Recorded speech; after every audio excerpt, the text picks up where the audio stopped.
One of the great books I read is a book called The Humble Approach. I think it's called A Humble Approach. Great book, small read, short read, but it teaches you a lot about modern techniques of leading and supervising. But during my time at Fogbank, it was not a cultural fit. It was definitely not a cultural fit. And again, no offense to all the wonderful people that work there, but I was depressed. So it wasn't a cultural fit from the studio. It was more on your side. Reflecting back and thinking about it, it was something internal from you? Both internal and external. Uh-huh. I felt like just like the group of personalities, the experience I had there. Oh, so you didn't get to build, once you were the cinematic director, you didn't get a chance to build your team?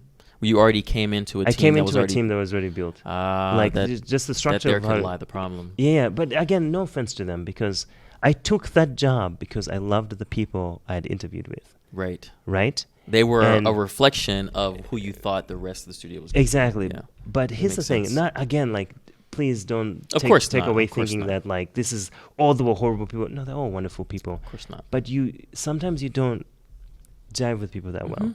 So I had some experiences that for me are not okay. I had some experiences that for me are like, I wouldn't want to ever go through anything like that again, and that's my personal opinion.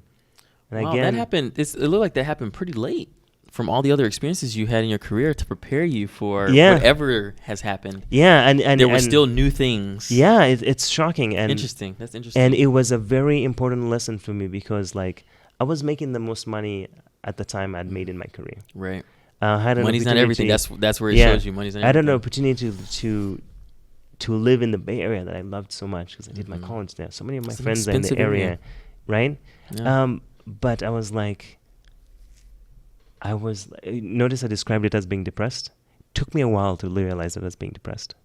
That's so recent though, man. I mean, it says you were there for 7 months, but that's like...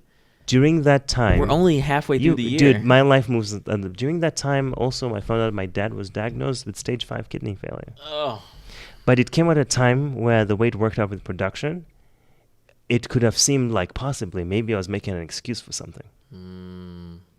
And this is me. You can read between the lines if necessary. Yeah. But basically what I'm saying is that the way my experience went there was something that I personally didn't want to experience. Right. Well. And I was unhappy. Yeah. And I was, like... And this is why I'm saying that job is, the people there who are amazing, who tell you the job is the best job in the world ever, but it wasn't for me. And sometimes you have to try things to learn that it wasn't for you. And yeah, I love directing, but then also I understand the kind of person I am. I'm a hard worker. It helps you grow, though. Right? It does, big time. So even though you were there for 7 months, dude, there's so much I learned. Auras were clashing or whatever is happening.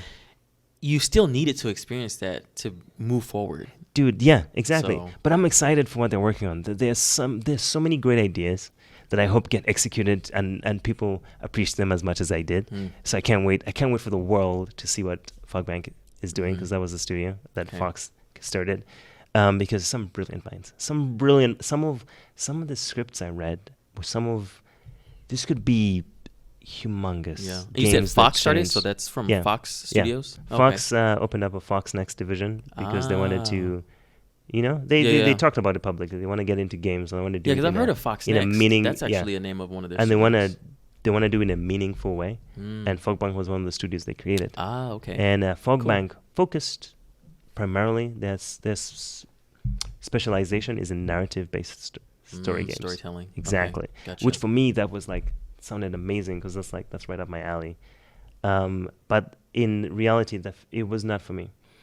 And I it was a time in my life where I was not happy. It's actually the saddest I've ever been in my life. Well, just to calm you on that, everybody goes through those moments in industry. In any profession, I would believe. But everybody experiences that. Again, it's one of those weeding out moments of how bad do you want it? Yep. What more do you need to learn? Yep. And how are you willing to grow, to adapt? Yeah, and I'm sharing this because, it's just being honest. Like, the industry is an amazing place, but it's not necessarily an easy place. Yeah, it's a beast. And you're going to have man. any ups and downs like you would at any other job. Mm-hmm. Like any other professional setting. You're going to, like, people who, like, worked 25 years as a lawyer and then quit and became this other job. A chef. Yeah, like, people, you change. Sometimes what you think is what you want. When you get it, it's actually... You don't know until it happens. That's why these experiences are really important. And they sometimes confuse people, too, because... that person still needed to experience that 25 years of being a lawyer before they could have opened their own restaurant or become that chef. Yeah, probably made them a better chef. Exactly. In ways that they probably know, or sometimes they don't even realize, right? Yeah. And around this time, in my career, I'd applied to Blizzard 9 times. Yeah. At various points. And for the first time, I heard back. Oh, wow. So it was one of those times of, like, this sounds like perfect timing.